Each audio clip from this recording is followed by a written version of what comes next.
இந்த சென்டென்ஸ் பார்த்தோம்னா கண்டிஷனல் கிளாஸில் இருக்குது. கண்டிஷனல் கிளாஸுங்கிறது ஒரு செயல் நடந்துச்சுன்னா அதனுடைய விளைவு என்னவா இருக்கும் அப்படிங்கிற மாதிரி என்ன செஞ்சுருப்பாங்கன்னா கொடுத்துருப்பாங்க. ஸோ நமக்கு இங்கே இருக்கிறதுல தோ அப்படிங்கிறத ஃபஸ்ட்டு எடுத்துக்கலாம்.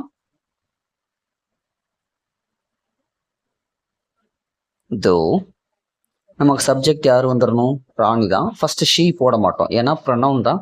ஒரு சப்ஜெக்டோடைய நேமை இன்ட்ரடியூஸ் பண்ணாமல் அவங்க ப்ரொனவுனை என்ன செய்ய மாட்டாங்கன்னா யூஸ் பண்ண மாட்டாங்க. அதனால் ராணி அப்படிங்கிறத நம்ம என்ன செஞ்சுக்கலாம்னா போட்டுக்கலாம். தோ ராணி. அடுத்தது வேர்ப் நமக்கு இங்கே என்ன இருக்கு? இஸ். Rani is. அடுத்தது அலர்ஜிக்.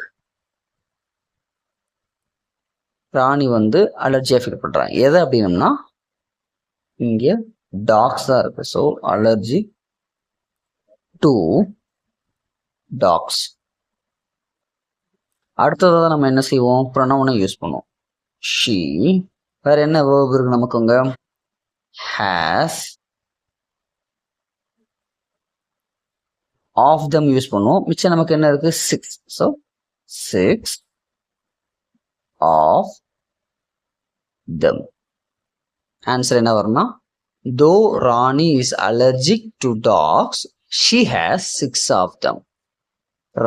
ராணிக்கு நாய்கள்னாலே அலர்ஜி இருந்த போதிலும் அந்த பெண்மணி என்ன செஞ்சாங்கன்னா 6 நாய்களை தன்னிடம் வச்சிருந்தாங்க அப்படிங்கிறது ஆன்சரா வரும்.